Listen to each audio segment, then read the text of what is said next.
Hi, so this is Cast Your Heart Out. It's my third one. Click. So we start off with some instructions when we get into learn mode, which you should start off with. And the first thing you can see as you're moving around is that you can start interacting with objects if you press E, and the little text box in the bottom corner will throw up. And based on the information you get from interacting with these objects, you can figure out what type of spells can you cast. For example, in this case, the player found out that he can cast Dash from reading information on the bookshelf. It unlocked that spell for him. Notice that the enemies following the player, if he sees the player, but not that he Ouch! hides behind the bookshelf, the enemy can no longer see the player. To detect if a zombie can see a player, the function just uses ray casting to see if there's anything between the player and the zombie. And based on the interactions he has with the objects, he finds out that a new spell can be cast, which is Fireball. Fireball!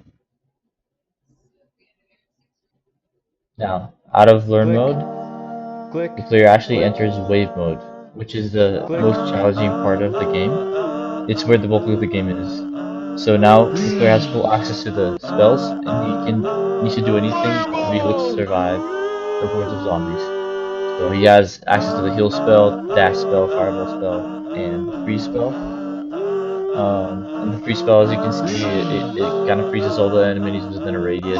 Fireball shoots a fireball and damages quite a bit the enemies who get hit by it. Fireball! And every spell has a certain cooldown, as you can see in the top left corner.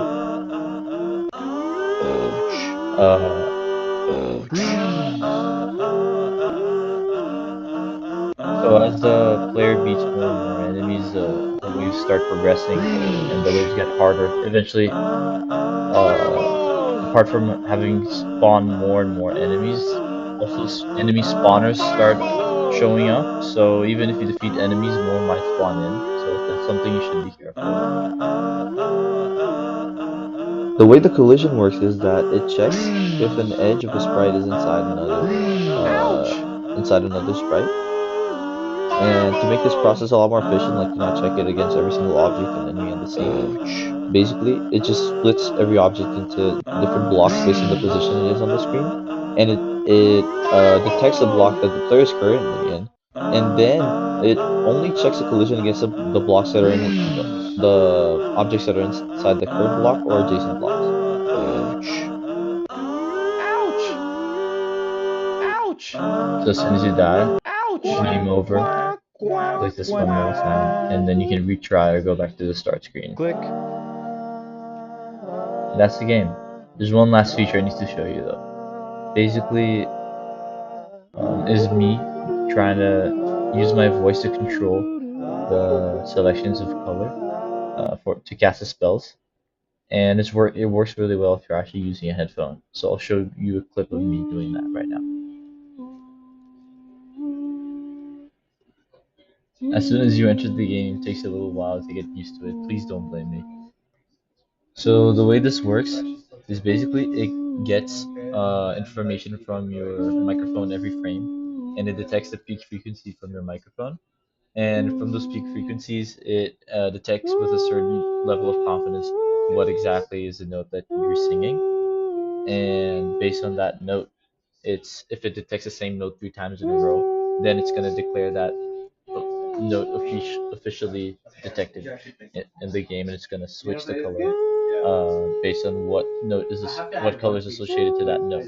So the way the colors actually work is that every two notes that you go up, every tone that you go up, the color changes, right? So if I'm singing at a low voice and I go one tone up, it's gonna go one color up, right? So in this case, if I was in red and I went one tone up, I'd be in blue, and if I went one tone up from blue, I'd be in green. And the same go like vice versa works as well. Also, if I'm in green and I go up one tone, I just restart from the bottom. I just go to red back again.